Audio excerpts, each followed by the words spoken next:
ರಾಜ್ಯಸಭೆಗೆ ಹೋಗಲ್ಲ. ರಾಜಕಾರಣದಲ್ಲೇ ಉಳಿಯುವೆ. ಸಿದ್ದರಾಮಯ್ಯ. ಹೈಕಮಾಂಡ್ ನನಗೆ ರಾಜ್ಯಸಭಾ ಸ್ಥಾನದ ಆಹ್ವಾನ ನೀಡಿತ್ತು. ಆದರೆ ಅದನ್ನು ನಾನು ವಿನಯವಾಗಿ ತಿರಸ್ಕರಿಸಿದ್ದೇನೆ. ರಾಷ್ಟ್ರ ರಾಜಕಾರಣದಲ್ಲಿ ನನಗೆ ಆಸಕ್ತಿ ಇಲ್ಲ ಎಂದು ತಿಳಿಸಿರುವೆ ಎಂಬುದಾಗಿ ಸಿದ್ದರಾಮಯ್ಯ ಪತ್ರಿಕಾಗೋಷ್ಠಿಯಲ್ಲಿ ಸ್ಪಷ್ಟಪಡಿಸಿದ್ದಾರೆ. ಹೈಕಮಾಂಡ್ ಸೂಚನೆಯಂತೆ ಸಿಎಂ ಸ್ಥಾನಕ್ಕೆ ರಾಜೀನಾಮೆ ನೀಡಿದ್ದೇನೆ ಎಂದು ಘೋಷಿಸಿದ ಅವರು, ಕರ್ನಾಟಕ ಜನರ ಸೇವೆ ಮುಂದುವರಿಸುತ್ತೇನೆ. ಕೊನೆಯ ಉಸಿರಿರುವವರೆಗೂ ಸಂವಿಧಾನ ವಿರೋಧಿ ಕೋಮುವಾದಿಗಳ ವಿರುದ್ಧ ಹೋರಾಟ ನಡೆಸುತ್ತೇನೆ ಎಂದು ಹೇಳಿದ್ದಾರೆ.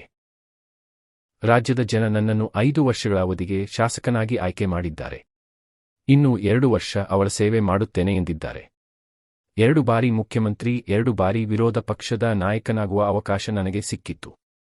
ಈ ಅವಕಾಶ ನೀಡಿದ ಸೋನಿಯಾ ಗಾಂಧಿ, ರಾಹುಲ್ ಗಾಂಧಿ ಮತ್ತು ಪಕ್ಷದ ಅಧ್ಯಕ್ಷರಾದ ಮಲ್ಲಿಕಾರ್ಜುನ ಖರ್ಗೆಯವರಿಗೆ ಅಪಾರ ಧನ್ಯವಾದ ಅರ್ಪಿಸುತ್ತೇನೆ. 2006ರಲ್ಲಿ ಕಾಂಗ್ರೆಸ್ ಪಕ್ಷ ಸೇರಿದಾಗಿನಿಂದ ಕಾಂಗ್ರೆಸ್ ಕಾರ್ಯಕರ್ತರು ಪ್ರೀತಿ ತೋರಿಸಿದ್ದಾರೆ.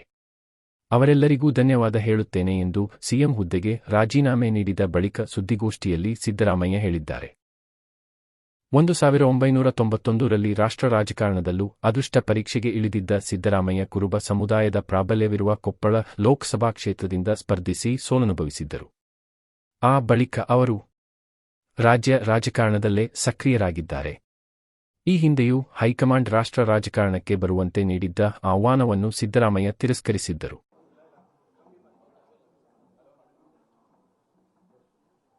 ನಾನು ಮುಖ್ಯಮಂತ್ರಿ ಸ್ಥಾನಕ್ಕೆ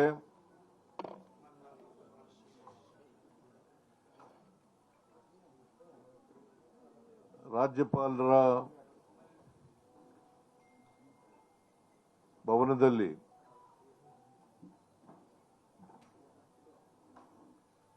ರಾಜೀನಾಮೆಯನ್ನು ಸಲ್ಲಿಸಿದ್ದೇನೆ.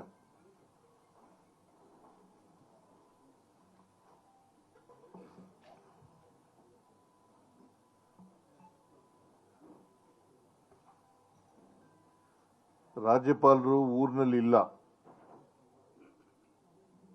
ಇವತ್ತು ರಾತ್ರಿ ಬರ್ತಾರೆ ಅಂತ ಹೇಳಿ ಅವರ ಕಚೇರಿನಲ್ಲಿ ತಿಳಿಸಿದರು.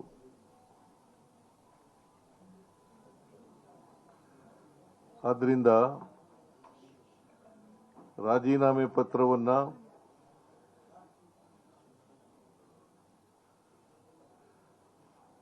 ಅವರ ಕಚೇರಿ, ಅವರ ಕಾರ್ಯದರ್ಶಿ, ಅವರ ಬಳಿ ಕೊಟ್ಟಿದ್ದೇನೆ. ಇರಾನ್, ಅಮೆರಿಕ ದಾಳಿ ಪ್ರತಿದಾಳಿ. ಇರಾನ್ ಮತ್ತು ಅಮೆರಿಕ ಮಧ್ಯೆ ಮತ್ತೊಮ್ಮೆ ಯುದ್ಧ ಆರಂಭವಾಗಿದೆ. ಸ್ವಯಂ ರಕ್ಷಣೆಗಾಗಿ ಇರಾನ್ನ ದಕ್ಷಿಣ ಭಾಗದಲ್ಲಿರುವ ಬಂದರ್ ಅಬ್ಬಾಸ್ ನಗರದ ಮೇಲೆ ದಾಳಿ ನಡೆಸಿದ್ದಾಗಿ ಅಮೆರಿಕ ಹೇಳಿದೆ. ಬಳಿಕ ಕುವೈತ್ನ ಅಮೆರಿಕದ ನೆಲೆಗಳ ಮೇಲೆ ದಾಳಿ ನಡೆಸಿದ್ದಾಗಿ ಇರಾನ್ ಹೇಳಿದೆ. ಕದನ ವಿರಾಮವನ್ನು 2 ದೇಶಗಳು ಉಲ್ಲಂಘಿಸಿವೆ.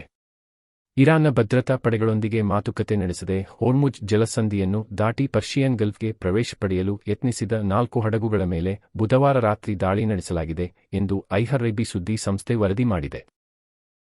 ಭದ್ರತಾ ಪಡೆಗಳು ಎಚ್ಚರಿಕೆ ನೀಡಿದ ಬಳಿಕವೂ ಹಡಗುಗಳು ಮುಂದುವರಿದವು. ವಾಪಸ್ಸು ಬರುವಂತೆ ಅವರಿಗೆ ಎಚ್ಚರಿಕೆ ನೀಡಲು ದಾಳಿ ನಡೆಸಲಾಗಿದೆ ಎಂದು ವರದಿಯಲ್ಲಿ ಹೇಳಲಾಗಿದೆ. ಆದರೆ ಹಡಗುಗಳು ಯಾವ ದೇಶಕ್ಕೆ ಸೇರಿದವು ಎಂಬುದು ಸೇರಿ ಇನ್ನಿತರೆ ಮಾಹಿತಿಯನ್ನು ಇರಾನ್ ಹಂಚಿಕೊಂಡಿಲ್ಲ. ಜಲಸಂಧಿಯಲ್ಲಿದ್ದ ವಾಣಿಜ್ಯ ಹಡಗುಗಳು ಮತ್ತು ನಮ್ಮ ಪಡೆಗಳ ಮೇಲೆ ಇರಾನ್ನ ಡ್ರೋನ್ಗಳು ದಾಳಿ ನಡೆಸಿದವು. ಇರಾನ್ನ 4 ಡ್ರೋನ್ಗಳನ್ನು ಹೊರೆದುರುಳಿಸಿದೆವು. 5ನೇ ಡ್ರೋನ್ ಹಾರಲು ಅಣಿಯಾಗಿತ್ತಷ್ಟೇ ಆಗಲೇ ಅದನ್ನು ಹೊಡೆದೆವು. ಇವುಗಳನ್ನು ಬಂದರ್ ಅಬ್ಬಾಸ್ ನಗರದಲ್ಲಿರುವ ಕೇಂದ್ರವೊಂದರಿಂದ ಹಾರಿಸಲಾಗುತ್ತಿತ್ತು. ಆ ಕೇಂದ್ರದ ಮೇಲೆಯೇ ದಾಳಿ ನಡೆಸಿದ್ದೇವೆ ಎಂದು ಅಮೆರಿಕದ ಅಧಿಕಾರಿಗಳು ತಿಳಿಸಿದ್ದಾರೆ. ಬಂದರ್ ಅಬ್ಬಾಸ್ ಅಂತಾರಾಷ್ಟ್ರೀಯ ವಿಮಾನ ನಿಲ್ದಾಣದ ಮೇಲೆ ಅಮೆರಿಕ ದಾಳಿ ನಡೆಸಿದೆ. ಇದಕ್ಕೆ ಉತ್ತರವಾಗಿ ನಾವು ಕುವೈತ್ನಲ್ಲಿರುವ ಅಮೆರಿಕದ ನೆಲೆಗಳ ಮೇಲೆ ಗುರುವಾರ ಬೆಳಗಿನ ಜಾವ ದಾಳಿ ನಡೆಸಿದ್ದೇವೆ ಎಂದು ಇರಾನ್ ಹೇಳಿದೆ. ಆದರೆ ಕುವೈತ್ನ ಯಾವ ಪ್ರದೇಶದ ಮೇಲೆ ದಾಳಿ ನಡೆಸಲಾಗಿದೆ ಎಂಬ ಮಾಹಿತಿಯನ್ನು ಇರಾನ್ ಹೇಳಿಲ್ಲ. ನಮ್ಮ ವಾಯು ಪ್ರದೇಶದೊಳಗೆ ಬಂದಿದ್ದ ಡ್ರೋನ್ ಹಾಗೂ ಕ್ಷಿಪಣಿಗಳನ್ನು ಯಶಸ್ವಿಯಾಗಿ ಹೊಡೆದುರುಳಿಸಿದ್ದೇವೆ ಎಂದು ಕುವೈತ್ ಸೇನೆ ಹೇಳಿದೆ. ಇರಾನ್ ಯಾವ ಪ್ರದೇಶದ ಮೇಲೆ ದಾಳಿ ನಡೆಸಿದೆ ಎಂದು ಕುವೈತ್ ಕೂಡ ಮಾಹಿತಿ ಬಹಿರಂಗ ಮಾಡಿಲ್ಲ.